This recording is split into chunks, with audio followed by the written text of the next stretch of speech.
Okay. So tonight's talk is from the book The Layers. It's a poem, The Layers, by Stanley Kunitz. He was a tremendous poet, American poet. And I'll read you this poem because it really touches me, and it's right on our theme of endings and beginnings. I have walked through many lives, some of them my own. And I am not who I was, though some principle of being abides, from which I struggle not to stray.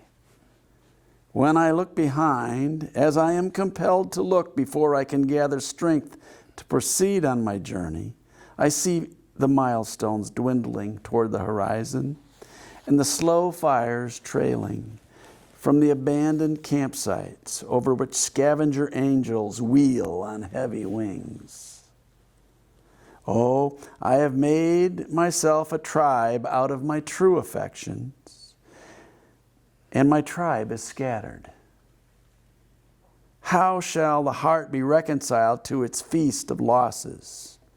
In a rising wind, the manic dust of my friends, those who fell along the way, bitterly stings my face, yet I turn, exulting somewhat, with my will intact to go wherever I need to go, and every stone on the road precious to me. In my darkest night, when the moon was covered, I roamed through the wreckage of a nimbus, and a nimbus clouded voice directed me, live in the layers, not on the litter. Though I lack the art to decipher it, no doubt the next chapter in my book of transformations is already written. I am not done with my changes. The Layers by Stanley Kunitz. I love that poem. Live in the layers, not on the litter. This is the topic for this evening's endings and beginnings.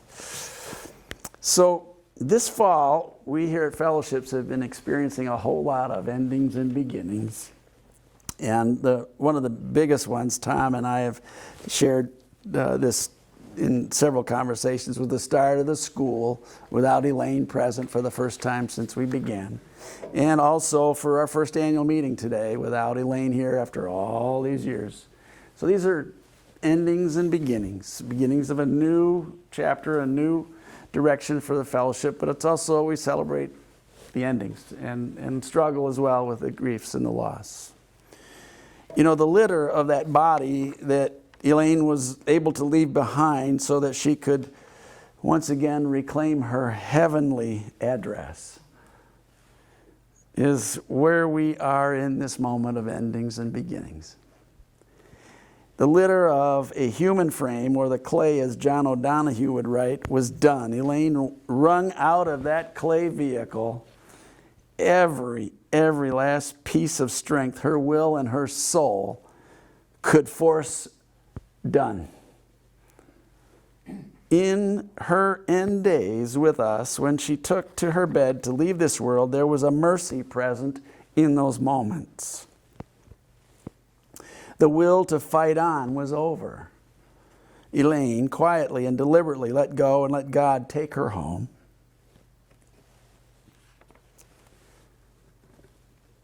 She had seen the next dimensions of her life in that last week, and she slipped those earthly bonds quietly, peacefully, and quickly. And that was merciful, and it was a blessing. In her end days, the litter was all that was left at the end of that. The litter, the clay, was not Elaine. It was what she left behind. The litter. Now the layers. I want to talk about the layers of this woman. Well, the layers are what her life was truly all about all the way through. The layers was where she lived, her life's mission, her purpose, and her reasons for being here. She loved the Muhammad Ali quote, "Service to others is the rent you pay for your room here on earth." She lived by those words even before she knew of his uttering them. The layers was what that young woman up there searched to find in life. Into the layers she went, coming out of a 1969 Woodstock festival,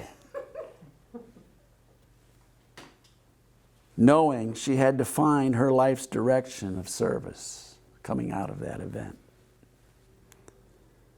Into the layers is where she went when she met Reverend Wendling. Into the layers she went as she developed her capacity to be of healing and service through her capacities as a medium and as a teacher.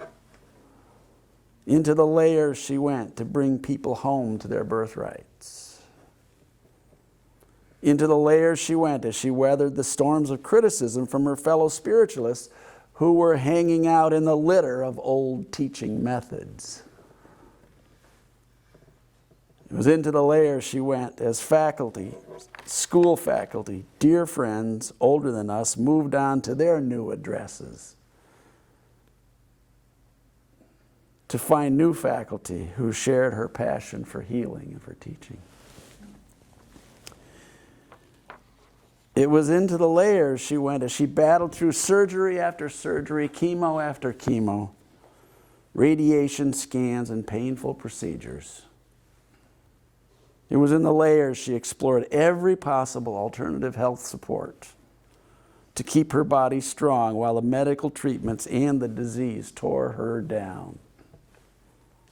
It was in the layers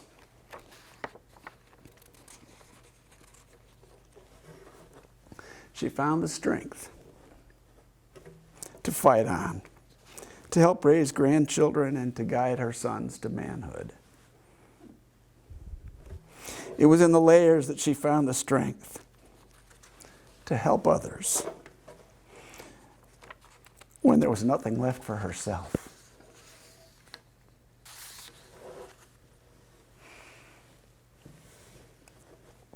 Today we dedicated these images to these two remarkable women who walked among us. They are not just pictures on a wall of lives gone by.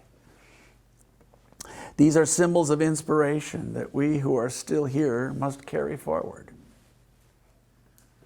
As Maya Angelou ended her poem, "When great trees fall," they existed. They existed.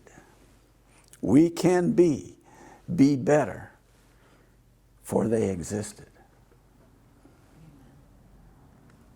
Today we celebrate not so much the persons, we celebrate and commit to a lineage that you referenced, Tom, earlier, that began in the 1800s. We are now called to renew our commitment to lives of service wherever they may take us. Today we celebrate their great love for all of us. Today we are moving from the litter of our loss of them to the layers that they still show us how to pursue.